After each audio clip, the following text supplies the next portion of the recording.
तुम्हाला आवाज येत नसेल कदाचित. बरोबर. आता सुरू आहे आपलं साऊंड.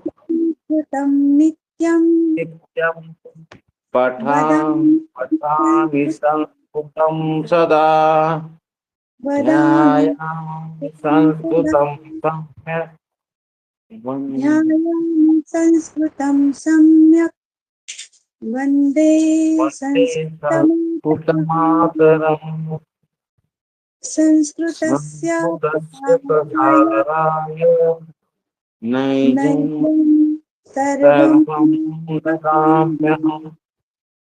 संस्कृतस्य सदा वन्दे संस्कृतमातरम् संस्कृतस्य कृते जीवन् संस्कृतस्य कृते यजन् आत्मानमाहुतं मन्ये वन्दे संस्कृतमातरम् वन्दे संस्कृतमातरम्. आता आपण स्क्रीन शेअर करते मी. ओजस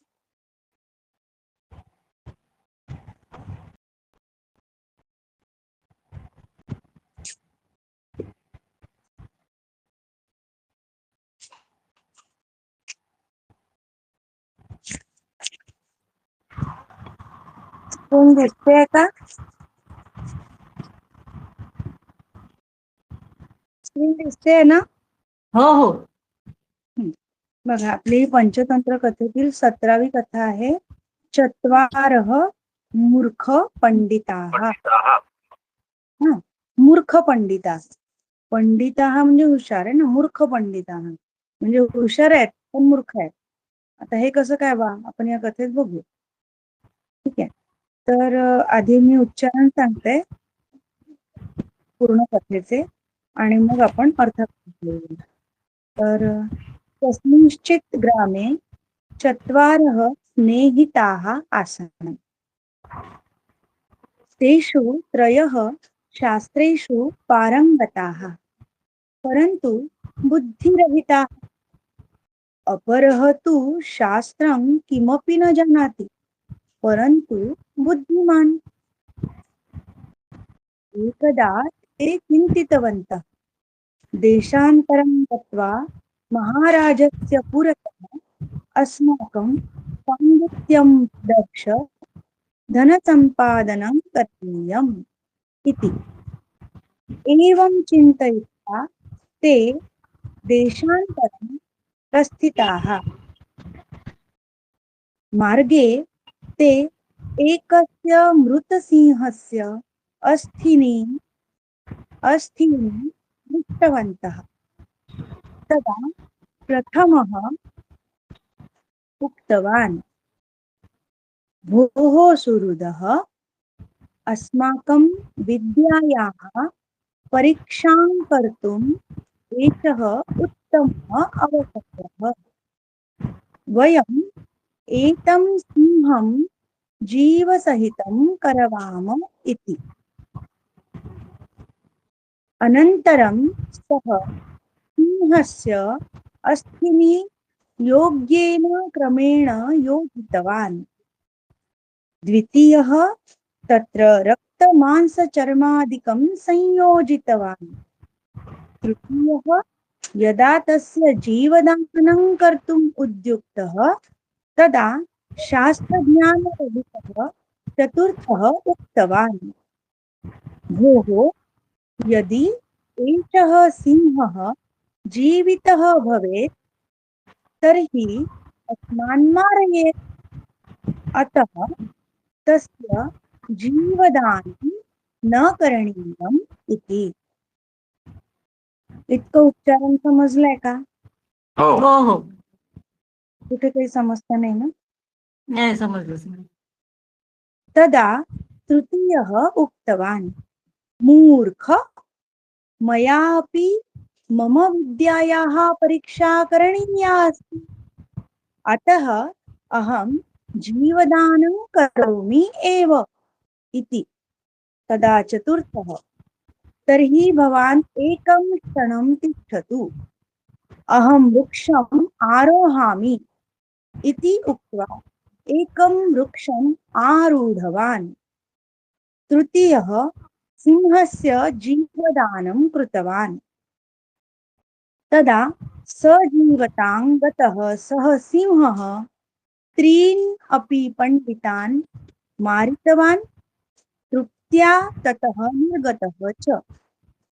अनन्तरं चतुर्थः वृक्षतः अवतीर्य ग्रामम् आगतवान्। अतः पण्डिताः वदन्ति, विद्यायाः अपेक्षया बुद्धिः एव गरीयसी इति।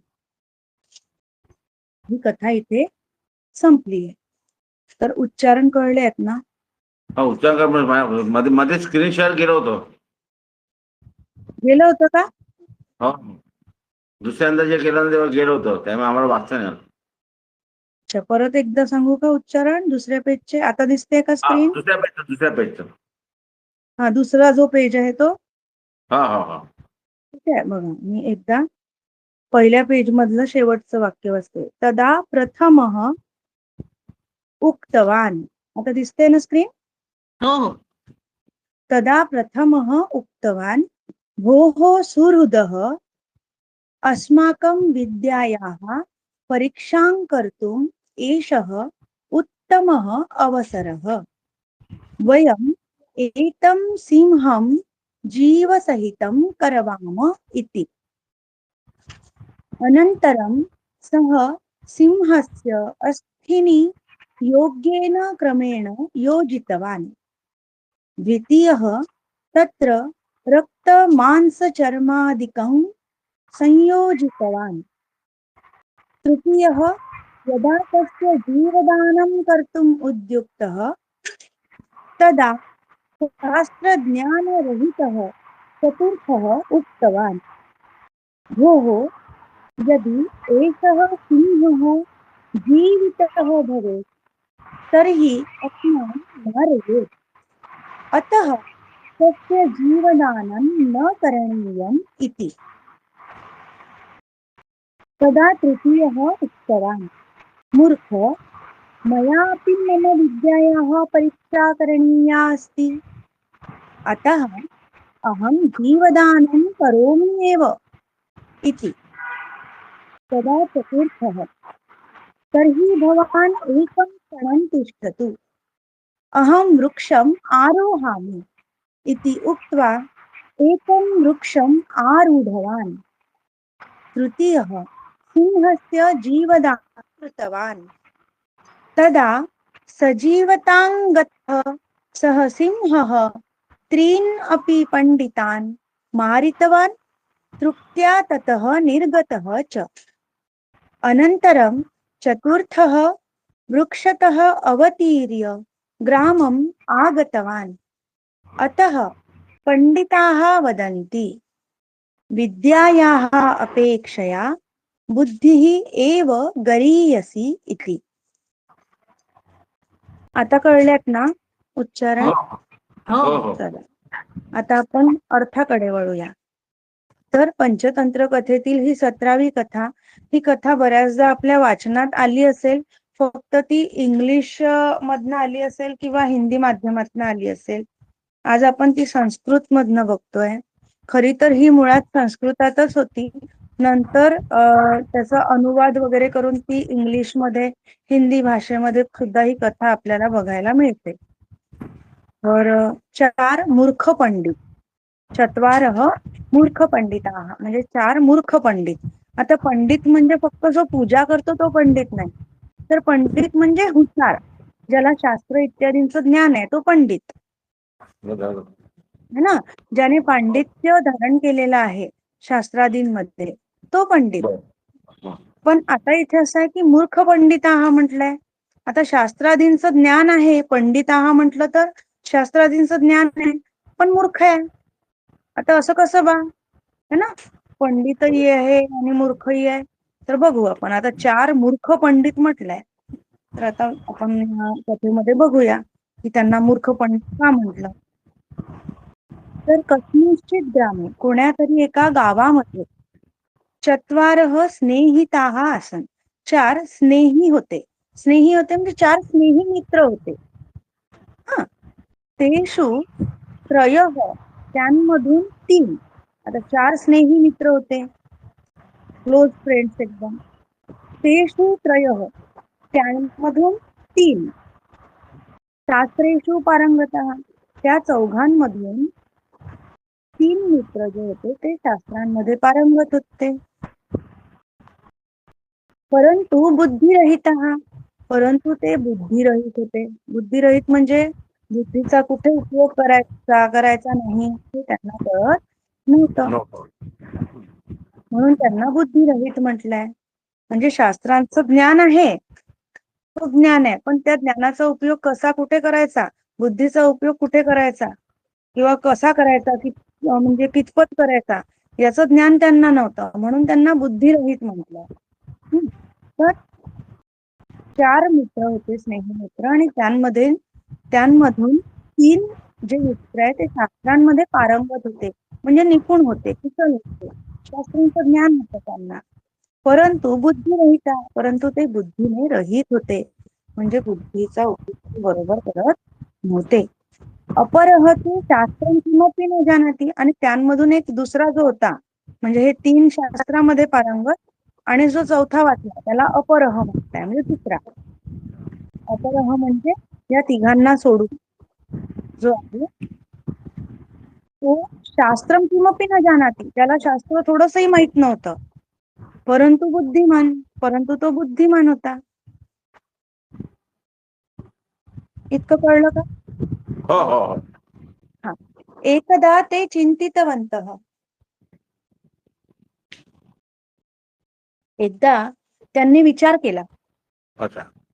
देशांतरं गत्वा महाराजस्य पुरतः अस्माकं पांडित्यं प्रदर्श धनसंपादनं करणीयम् इति. त्यांनी काय विचार केला की देशांतर जाऊन म्हणजे या दुसऱ्या देशामध्ये जाऊन महाराजस्य पुरतः, राजाच्या समोर, महाराजाच्या समोर, पुरतः म्हणजे समोर, गत्वा म्हणजे जाऊन. हा, तर देशांतरं गत्वा म्हणजे दुसऱ्या देशामध्ये जाऊन महाराजाच्या पुढे अस्माकं पांडित्यं प्रदर्श, आमचे पांडित्य प्रदर्शित करून हा. धनसंपादनं करणीयम् इति, खूप पैसे संपादन करू, असा त्यांनी विचार केला. त्यांनी काय विचार केला की देशांतरात आता काय होतं, शास्त्रांमध्ये पारंगत होते, त्यांना वाटायचं की आता या शास्त्रांमध्ये आपण कुशलता मिळवली आहे, तर आता हे बरोबर. कुठे कुठे आपण म्हणजे प्रदर्शित करायचं बा आपली हुशारी, म्हणजे जे काही आपली पांडित्य आपण मिळवलंय तर हे कुठे दाखवायचं, आणि जिथून आपल्याला पैसे पण मिळाले पाहिजे. म्हणून त्यांनी काय केलं की देशांतरामध्ये जाऊन महाराजाच्या पुढे आपण आपलं पांडित्य प्रदर्शित करू बा, आणि धन संपादन करू, धन अर्जन करू. एवं चिंतयित्वा, असा विचार करून ते देशांतरम तस्थिताम, असा विचार करून ते देशांतरम तस्थिताम म्हणजे देशांतराला गेले. देशांतरासाठी त्यांनी प्रस्थान केलं, दुसऱ्या देशात जाण्यासाठी प्रस्थान केलं. मार्गे ते एकस्य मृतसिंहस्य अस्थिने दृष्टवंत. मार्गामध्ये ते पंडिता, ते जे पंडित होते ते किती पंडित होते, त्रयः पंडिता. मार्गे ते एकस्य मृतसिंहस्य अस्थिने दृष्टवन्तः, मार्गात त्यांनी एका मेलेल्या सिंहाची अस्थिने दृष्टवंत म्हणजे हाडे पाहिली. म्हणजे काय झालं, तो एक मेलेला सिंह होता आणि त्याच्या हाडांचा पिंजरा तिथे पडलेला होता, आणि काही हाडं इकडे तिकडे पण होती. म्हणून त्यांनी काय केलं, मार्गामध्ये मेलेल्या सिंहाचे हाडं त्यांनी पाहिले. तेव्हा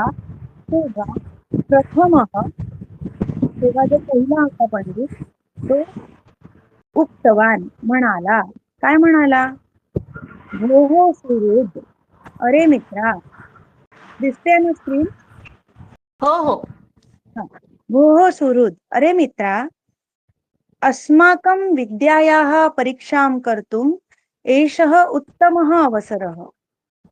आपल्या विद्येची परीक्षा करण्यासाठी, कर्तुम म्हणजे करण्यासाठी, एषः उत्तमः अवसरः, हा उत्तम अवसर आहे, ही उत्तम संधी आहे की आपलं पांडित्य प्रदर्शन आपण इथे करू शकतो. किंवा आपण जे काही कला पारंगत केली आहे, शास्त्र पारंगत केलं आहे, तर त्याची परीक्षा करण्यासाठी ही उत्तम संधी आहे, असं पहिला पंडित एका आपल्या मित्राला म्हणाला दुसऱ्याला. तर वयम एतम सिंहम जीवसहितम करवाम इति. आपण काय करू, आता आपण इतकं नॉलेज घेतलेलं आहे, ज्ञान घेतलेलं आहे, तर आपण काय करू, एतम सिंहम जीवसहितम करवाम, या सिंहाला आपण जीवासहित करूया. म्हणजे आता हा मेलेला आहे, मृत आहे, याला आपण जीवासहित करूया. म्हणजे काय करूया, याच्यात आता आपण जीव टाकूया. चला, तर इतकं कळलंय का? हो हो. तर अनंतरम सह सिंहस्य अस्थिनी योग्येन क्रमेण योजितवान. अनंतरम त्यानंतर सह तो जो पहिला बोलला होता की नाही, तो पंडित काय केलं त्यांनी, सिंहस्य अस्थिनी, सिंहाची जी हाडे आहे ती योग्येन क्रमेण योजितवान, योग्य क्रमाने त्याने योजली. म्हणजे त्या हाडांना योग्य क्रमाने त्यांनी लावलं, त्यांची योजना केली. कुठे धड, कुठे डोकं, कुठे शेपूट, कुठे है ना, सगळं त्यांनी बरोबर असं क्रमाने लावलं पहिल्याने. दुसऱ्याने काय केलं तर बघा, दुसरा जो पंडित होता, द्वितीय तत्र रक्त मांस चर्मादिकम संयोजितवान. आणि दुसऱ्यांनी काय केलं, तिथे तत्र म्हणजे तिथे रक्त मांस चर्मादिकम संयोजितवान, रक्ताची योजना केली, मांसाची योजना केली, सगळं त्याला मांसाचं लेपन, रक्त, चर्म, चामडं इत्यादी त्याची संयोजना केली. म्हणजे आता पहा, यांना ज्ञान होतं शास्त्रांचं, पारंगत होते, कुशल होते आपल्या शास्त्रांमध्ये, यांची कुशलता यांनी कुठे दाखवली बघा. तर दुसऱ्यांनी काय केलं, त्याला रक्त, मांस, चर्म इत्यादी सगळं त्याची योजना केली त्या सिंहासाठी. तृतीयाने काय केलं, यदा तस्य जीवदानम कर्तुम उद्युक्त. आता तिसरा जेव्हा त्या सिंहाला जीवदानम कर्तुम उद्युक्त, जीवदान करण्यासाठी उद्युक्त झाला, प्रेरित झाला, तदा शास्त्रज्ञान रहित चतुर्थ उक्तवान. तेव्हा शास्त्रज्ञानाने रहित असलेला, म्हणजे ज्याला शास्त्रज्ञानाचं थोडंही ज्ञान नाही असा तो चौथा जो होता, चतुर्थ उक्तवान, तो चौथा बोलला. काय बोलला, अरे भोः यदि एषः सिंहः जीवितः भवेत् तर्हि अस्मान् मारयेत्. अरे बाबा, जर तू या सिंहाला जिवंत केलं आणि हा सिंह जर जिवंत झाला, यदि एषः सिंहः जीवितः भवेत्, जर हा सिंह जीवित झाला, जिवंत झाला, तर मग अस्मान मारयेत, आपल्या सगळ्यांना मारून टाकेल.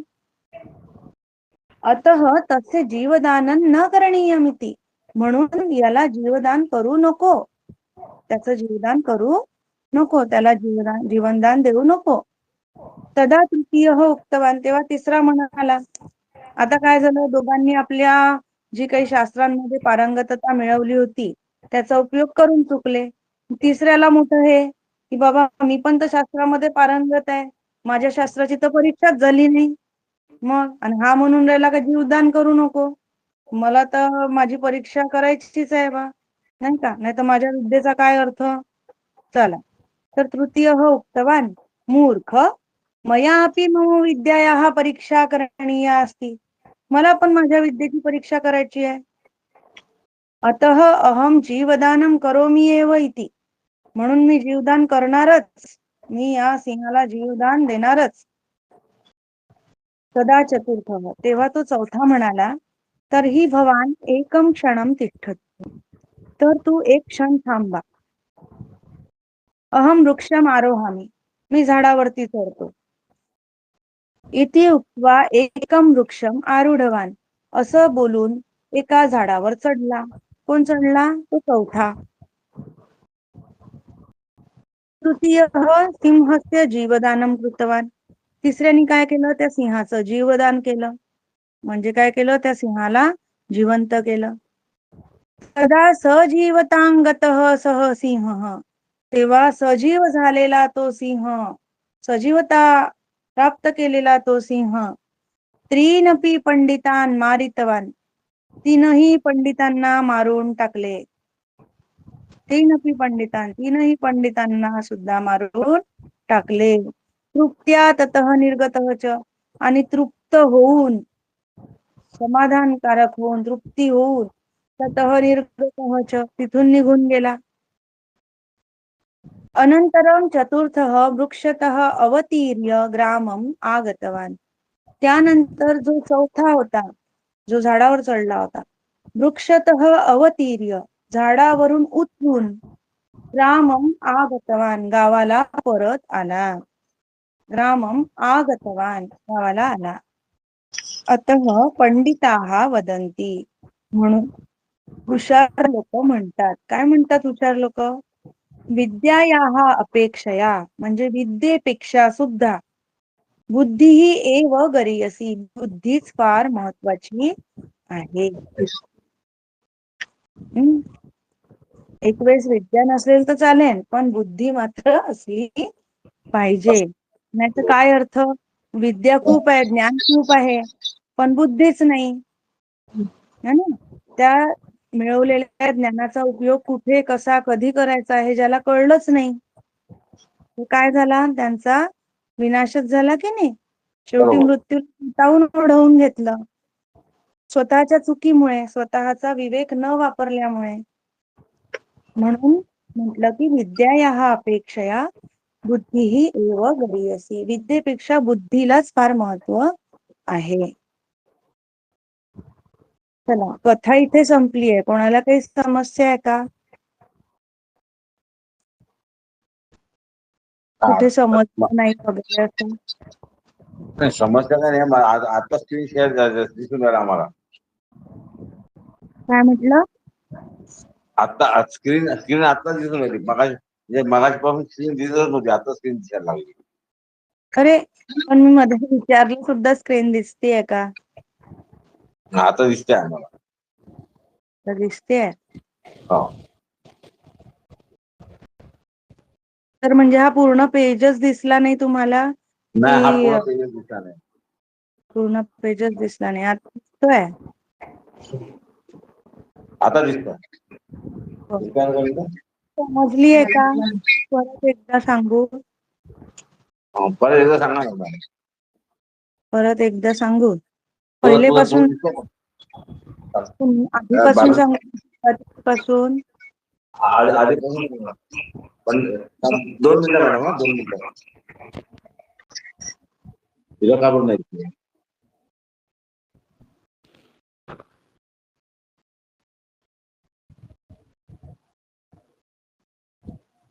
असं स्क्रीन दिसली नाही की नाही, तर तेव्हा तुम्ही मला थोडस सांगून देत जा. बाकीचे सगळे दिसतात, बाकी पण स्क्रीन दिसत नाहीये. आता दिसतेय का? मला दिसते आहे. माझ्या मोबाईलवर मिसेसच्या मोबाईलवर दिसत नाही. खालती यायला पाहिजे, खालती दिसत नाही. तारगी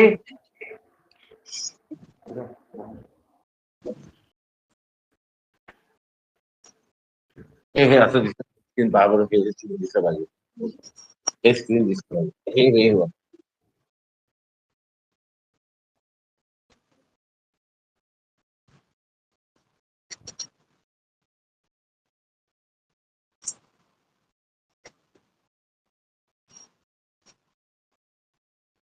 तर माझं जसं दिसतं ना तसं.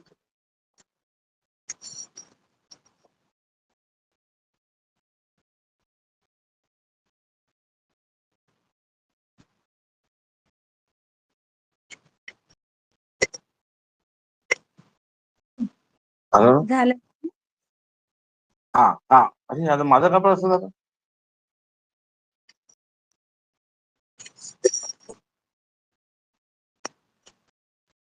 सांगू मी? सुरुवात करू का? हो. आता कथा झाली आहे, पण मग मी आता परत एकदा सांगतेय. तर शाब्दिकच सांगते हा. कस्मिंश्चित ग्रामे चत्वारः स्नेहिताः आसन्. पुणे एका गावामध्ये 4 स्नेहिताः म्हणजे मित्र. स्नेह असलेले मित्र राहत होते. तेषु त्रयः त्यांमधून जे 3 होते, शास्त्रेषु पारंगताः ते शास्त्रामध्ये पारंगत होते, कुशल होते, निपुण होते. परंतु बुद्धिरहिताः परंतु बुद्धिरहित होते, म्हणजे शास्त्रांमध्ये हुशार होते, पण बुद्धीचा उपयोग कुठे कसा कधी करायचा हे त्यांना कळत नव्हतं. म्हणून त्यांना म्हटलं की ते बुद्धिरहित होते. अपरः तु शास्त्रम किमपि न जानाति, आणि त्यांच्यामधलाच एक चौथा जो होता अपरः म्हणजे या तिघांना सोडून दुसरा, शास्त्रम किमपि न जानाति, तो थोडं देखील शास्त्र जाणत नव्हता. परंतु तो बुद्धिमान होता. एकदा ते चिंतितवंत, एकदा त्या चौघांनी विचार केला. देशांतरं गत्वा महाराजस्य पुरतः अस्माकं पांडित्यं प्रदर्श धनसंपादनं करणीयम इति. एकदा त्यांनी विचार केला की देशांतरात जाऊन म्हणजे दुसऱ्या देशात जाऊन महाराजांच्या पुढे अस्माकं पांडित्यं प्रदर्श, आपली पांडित्य म्हणजे आपली हुशारी, आपलं ज्ञान प्रदर्शित करण्यासाठी, प्रदर्शित करून धनसंपादनं करणीयम, धन अर्जित करूया असं. एवं चिंतयित्वा ते देशांतरं प्रस्थिताः, अशा प्रकारे विचार करून ते देशांतराला गेले, म्हणजे दुसऱ्या देशासाठी त्यांनी प्रस्थान केले. मार्गे ते एकस्य मृतसिंहस्य अस्थिनी दृष्टवन्तः, मार्गात त्यांनी एका मेलेल्या सिंहाची हाडे बघितली. तदा अस्थिनी म्हणजे हाडे, दृष्टवंतः बघितली, मार्गात त्यांनी एका मेलेल्या सिंहाची हाडे बघितली. तदा प्रथमः उक्तवान, बघा स्क्रीन दिसते का? हा. तदा प्रथमः उक्तवान, तेव्हा पहिला बोलला. भोः सुहृदः, सुहृद म्हणजे मित्र. अरे मित्रा, अस्माकं विद्यायाः परीक्षां कर्तुम् एषः उत्तमः अवसरः. अरे मित्रा, आपल्या विद्येची परीक्षा करण्यासाठी हा उत्तम अवसर आहे, उत्तम संधी आहे ही.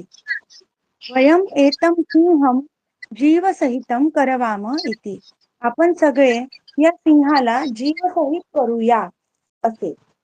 जीवसहित करूया म्हणजे याला जीवयुक्त करूया, जिवंत करूया असे. अनंतरम त्यानंतर सह चतुर्थः पंडितः, तो जो चौथा पंडित जो हे सगळं बोलला, तो त्याने काय केलं? सिंहस्य अस्थिनी योग्येन क्रमेण योजितवान, त्याने सिंहाची जी हाडं आहे ती योग्येन क्रमेण योजितवान, योग्य क्रमाने योजिली. द्वितीयः तत्र रक्तमांस चर्मादिकं संयोजितवान, दुसऱ्याने काय केलं तर तिथे रक्त, मांस आणि चामडं यांची योजना केली.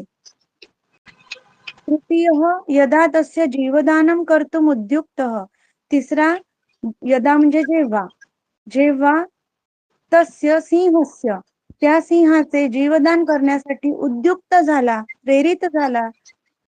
तदा तेव्हा शास्त्रज्ञानरहितः चतुर्थः उक्तवान, शास्त्रज्ञानाने रहित असलेला, ज्याला शास्त्रांचं अजिबात ज्ञान नाही परंतु डोक्याने बुद्धिमान आहे, असा तो चौथा जो त्यांच्यासोबत होता तो बोलला. काय बोलला? हो, यदि एषः सिंहः जीवितः भवेत्, जर हा सिंह जीवित झाला, जिवंत झाला, तर ही अस्मान मारयेत, तरी हा आपल्याला मारून टाकणार. अतः तस्य जीवदानं न करणीयमिति, म्हणून याला त्याचे जीवदान करू नये असे. तदा तृतीयः उक्तवान, तेव्हा तिसरा बोलला. काय बोलला? मूर्ख, मयापि मम विद्यायाः परीक्षा करणीया अस्ति, मला सुद्धा माझ्या विद्येची परीक्षा करायची आहे. अतः अहम जीवदानं करोमि एव, म्हणून मी जीवदान करणारच. येते. तदा चतुर्थ तेव्हा चौथा म्हणाला, तरीही भवान एकम क्षणम तिष्ठतु. तर मग तो एक क्षण पर्यंत थांबा. अहम वृक्षम आरोहामी. मी एका झाडावर चढतो. इति उक्त्वा एकम वृक्षम आरूढवान. असं बोलून, उक्त्वा म्हणजे बोलून, एकम वृक्षम आरूढवान एका झाडावर चढला. तृतीय सिंहस्य जीवदानम कृतवान. तिसऱ्याने सिंहाला जीवदान केले म्हणजे त्याला जिवंत केले. तदा सजीवतांगतः सह सिंह. तेव्हा सजीवता प्राप्त केलेला तो सिंह किंवा जिवंत झालेला तो सिंह त्रीनपी पंडितान मारितवान. तीनही पंडितांना मारले. तृप्त्या ततः निर्गतः च. आणि तृप्त होऊन तिथून निघून गेला. अनंतर चतुर्थ. त्यानंतर जो चौथा होता, जो झाडावर चढला होता, वृक्षतः अवतीर्य झाडावरून उतरून ग्रामम आगतवान गावाला आला. अतः पंडिताः वदन्ति. म्हणून पंडित म्हणतात, हुशार म्हणतात की विद्यायाः अपेक्षया विद्येपेक्षा सुद्धा बुद्धी एव गरीयसी. बुद्धीच फार महत्वाची आहे, श्रेष्ठ आहे. बुद्धी ही एव गरीयसी म्हणजे बुद्धी जास्त श्रेष्ठ आहे. अशी ही कथा आहे की नुसतं ज्ञान असून चालत नाही, तर बुद्धी असणं देखील फार महत्वाचं आहे. एक वेळेस तुम्हाला ज्ञान नसलं तरी चालेल, पण बुद्धी असली पाहिजे असं आहे. नाही तर ज्ञान आहे पण बुद्धी नाही तर त्याचा काही उपयोग नाही. जसं या तिघांना शास्त्रांमधलं सगळं ज्ञान होतं, तर पंडित होते, हुशार होते, पण तरी सुद्धा ते मूर्ख ठरले. का? कारण त्यांनी आपल्या बुद्धीचा जिथे उपयोग करायला पाहिजे, जेवढा उपयोग करायला पाहिजे तेवढा असा उपयोग केला नाही. भलत्या ठिकाणी स्वतःच्या हुशारीची परीक्षा घ्यायला निघाले. बरोबर. म्हणून त्यांचा मृत्यू ओढवला. म्हणजे काय झालं, बुद्धीने काम घेतलं नाही म्हणून ते त्यांचा जीव गमावला लागला. दुसऱ्याला जीवनदान दिलं, पण स्वतः मात्र स्वतःकडे मृत्यू ओढवून घेतला. आणि त्यांना याचं एवढंसही ज्ञान राहिलं नाही की कडे आपण असं केल्याने आपल्यावर संकट येईल, याचा सुद्धा त्यांनी विचार केला नाही. तर एवढी बुद्धिरहितता नको, अशा या कथेचा आशय आहे. तर ही कथा आता संपलेली आहे. समजली का सगळ्यांना? हो हो हो, समजली. बर, आता काही ग्रामरचे पॉइंट बघायचे तर चालेल मॅडम. बघा,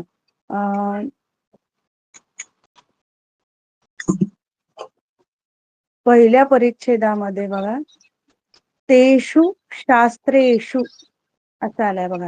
तेषु शास्त्रेषु. आता तेषु तद सर्वनाम आहे, पुल्लिंगी, षष्ठी विभक्ती बहुवचन. तेषु षष्ठी नाही, सप्तमी विभक्ती बहुवचन येईल. हा, तेषु तद सर्वनाम पुल्लिंगी, सप्तमी विभक्ती बहुवचन. हा, आता इथे सप्तमी विभक्तीचा खूप उपयोग दिसतो आपल्याला. पहिल्या ओळीत सुद्धा ग्रामे असा आला आहे, ग्रामे. तर ग्राम अकार शब्दाची सप्तमी विभक्ती एकवचन आहे, ग्रामे. ग्रामे, ग्रामयोः, ग्रामेषु असं चालतं. तर ग्रामे सप्तमी एकवचन, तेषु सप्तमी बहुवचन. तद सर्वनाम. त्यानंतर शास्त्रेषु मूल शब्द शास्त्रम आणि अकारांत नपुंसकलिंगी, सप्तमी विभक्ती बहुवचन. सप्तमी विभक्तीचा खूप प्रयोग आपल्याला या कथेमध्ये दिसतो.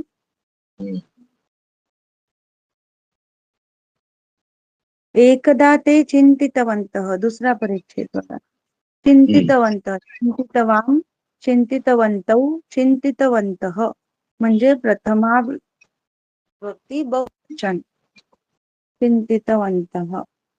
प्रथमा बहुवचन ना? हा, प्रथमा बहुवचन.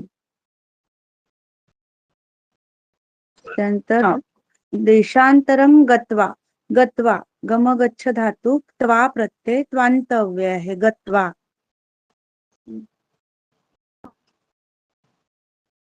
पुरतः हे एक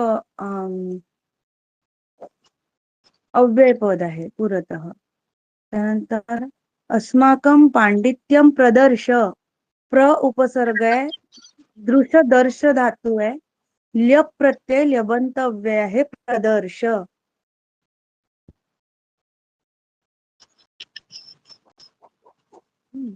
धन मॅडम संकरणीय. आम्हाला इतकं ग्रामर कळणार नाही, कारण की आम्ही आज पहिल्यांदा जॉईन करतोय मॅडम. बरोबर आहे, बरोबर आहे. तर तुम्ही अशी ल्यबंत आणि तुमंत आपल्याला बघायला मिळतात, स्वांत बघायला मिळतात. सगत्वा, खादित्वा, कित्वा. आता बघा इथे दुसऱ्याच परिच्छेदात एवं चिंतयित्वा असा आलाय, त्वा आलाय. तर इथे चिंत धातू स्वांत प्रत्यय, त्वा धातू चिंत धातू त्वा प्रत्यय त्वांतव्य असं हे रूप आहे. त्याच्या आधी करणीयम आला आहे चिंतयित्वाच्या वर. तर त्याचा असा आहे क्रू धातू आहे, अनियर प्रत्यय तिथे लागलेला आहे. मी जशा गोष्टी सांगत असते ना तसं तसं हे थोडं ग्रामर सांगत असते. त्यांनी काय होतं की तुमचं ते पक्क होत जातं. सुरुवाती आता तुम्ही आज दिवस म्हटल्यानंतर थोडं तुम्हाला कठीण असेल, पण आता जे बरोबर. पण ज्यांनी आता पहिलेपासून जे बघतात तिथे ऐकतात कथा ना, त्यासाठी आता त्यांना थोडं थोडं कळायलाही लागलेलं आहे की नाही. त्यांनी थोडा कसा ऐकला ना मॅडम. आता तिसऱ्या परिच्छेदामध्ये बघा मार्गे, मग अशी ग्रामे आलं होतं पहिल्या परिच्छेदात, इथे मार्गे सप्तमी एक वचन आहे मार्गे.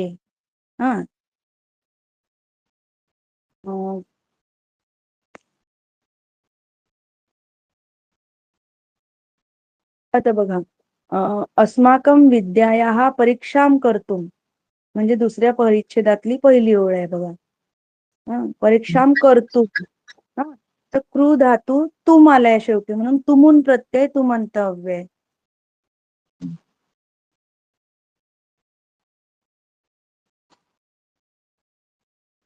तुमून प्रत्यय आहे तिथे.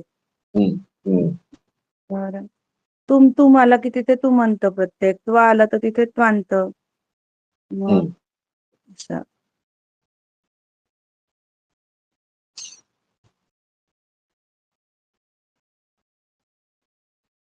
यदि तर ही असं आलेलं आहे बघा दुसऱ्या परिच्छेदामध्ये खालतून दुसरी ओळ.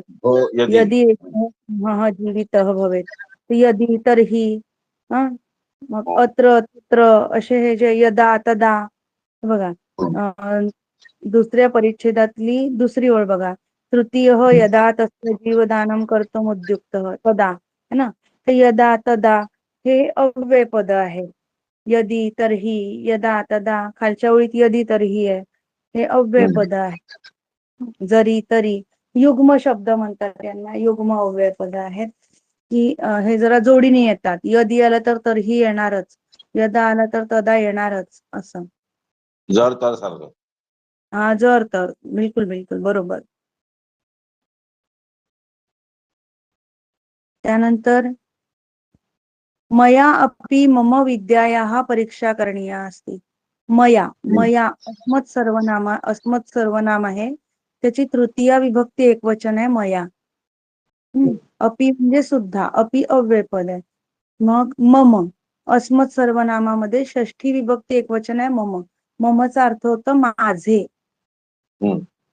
आणि मया म्हणजे माझ्याद्वारे. मम म्हणजे माझे किंवा माझी. आणि मया म्हणजे माझी. आणि मया म्हणजे माझ्याद्वारे असा अर्थ आहे. मया तृतीय विभक्ती एकवचन, मम षष्ठी विभक्ती एकवचन, अस्मत् सर्वनाम दोन्हीकडे. अहम, अतः अहम जीवदानं करोमि एव. अहम सुद्धा अस्मत् सर्वनामाचं प्रथमा विभक्ती एकवचन आहे अहम. मद सर्वनामात प्रथमा विभक्ती एकवचन अहम. अहम आवाम वयम. बरोबर. तर अस्मत् सर्वनामाची प्रथमा विभक्ती एकवचन अहम आणि अस्मत् सर्वनामाचं प्रथमा विभक्ती बहुवचन होईल वयम. तर वयम पण आलेला आहे बघा इथे या दुसऱ्या पेजवरच दुसरी ओळ आहे वरतून. वयम एतम सिंहम जीव सहितम करवाम. इथे वयम आलेला आहे बघा. आलाय ना? हो हो हो. हा, तर अहम आवाम वयम. अस्मत् सर्वनामामध्ये अहम प्रथमा विभक्ती एकवचन आणि अस्मत् सर्वनामामध्ये प्रथमा विभक्ती बहुवचन होतं वयम. वयम. ठीक आहे. आता बघा 1 2 3 4 चौथा परिच्छेद बघा. त्यामधले तर्हि भवान एकम क्षणम तिष्ठतु. आता तिष्ठतु इथे ऑर्डर दिलाय थांब, तर मग तू एक क्षण थांब. तर तिष्ठतु इथे स्था तिष्ठ धातू आहे आणि लोट लकार आहे. लोट लकार म्हणजे आज्ञा दिलेली आहे, है ना, की तू तिथे थांबा. तर प्रथम पुरुष एक वचन तिष्ठतु. स्था तिष्ठ धातू लोट लकार प्रथम पुरुष एक वचन. ऑर्डर दिलेला आहे तिष्ठतु, आज्ञा. आरोहामी हा लट लकार आहे वर्तमान काळाचा. मी प्रत्यय लागलेला आहे आरोहामी. उत्तम पुरुष एक वचन आरोहामी लट लकार वर्तमान काळ. त्यानंतर काहीतरी पाहिलं मी. हा, दुसरी ओळ बघा. म्हणजे या तिष्ठतु तर्हि भवान तिष्ठतु अहम वृक्षम आरोहामी इति उक्त्वा म्हटलंय. उक्त्वा इथे उच्चवच धातू आहे. त्वा प्रत्यय त्वांत अव्यय उक्त्वा.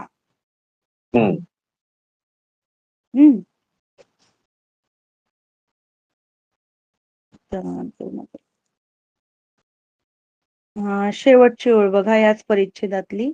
अनंतरम चतुर्थः वृक्षतः अवतीर्य अवतरून. इथे ल्य प्रत्यय अव्यय आहे. अव उपसर्ग आहे आणि य विकरण लागलाय शेवटी, त्यामुळे इथे ल्यबंत रूप दिसतं आपल्याला. अवतीर्य अवतरित होऊन असा अर्थ आहे. ल्यबंत प्रत्यय ल्यबंत रूप आहे. झालं.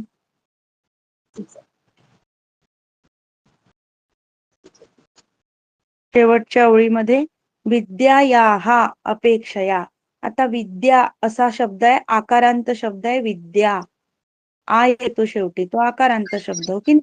मग या आकारांत शब्दाची षष्ठी विभक्ती होते विद्यायाः.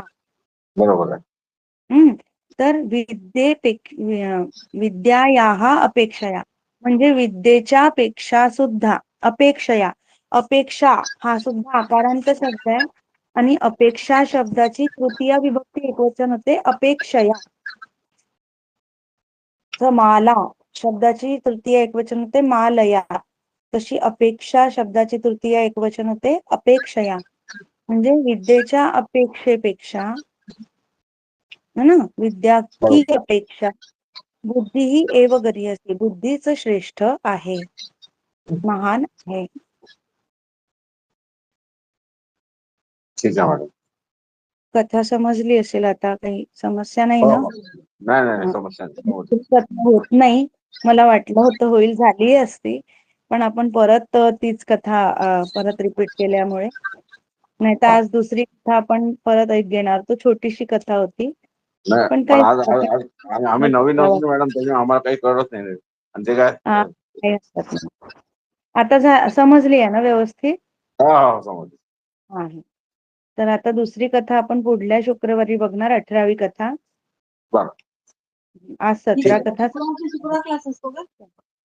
पुढच्या दर शुक्रवारी 8 ते 9 असतं. 8ला शार्प सुरू होऊन जातो आपला वर्ग. अच्छा. आणि सगळ्या पंचतंत्राच्या कथा ज्या आहेत त्याच राहतील ना त्याच्यात? अभ्यास वर्गाच्या कथा कधी, अभ्यास वर्गाचं कधी होईल म्हणा? काय म्हंटल मॅडम? ते अभ्यास वर्ग जे अभ्यासक्रम जे आहे, अभ्यासातलं ते पुस्तक आहे, त्याच्या कधी राहतं? अभ्यासक्रमाचं झालंय शिकवून. हो का? म्हणजे आम्हाला ते व्हिडिओ बघायला लागतील. ते बघावं लागेल. बरोबर. मी ठीक आता आहे. शेअरिंग स्टॉप केली. आता आपण शांती मंत्र घेऊया. ठीक आहे, ठीक आहे.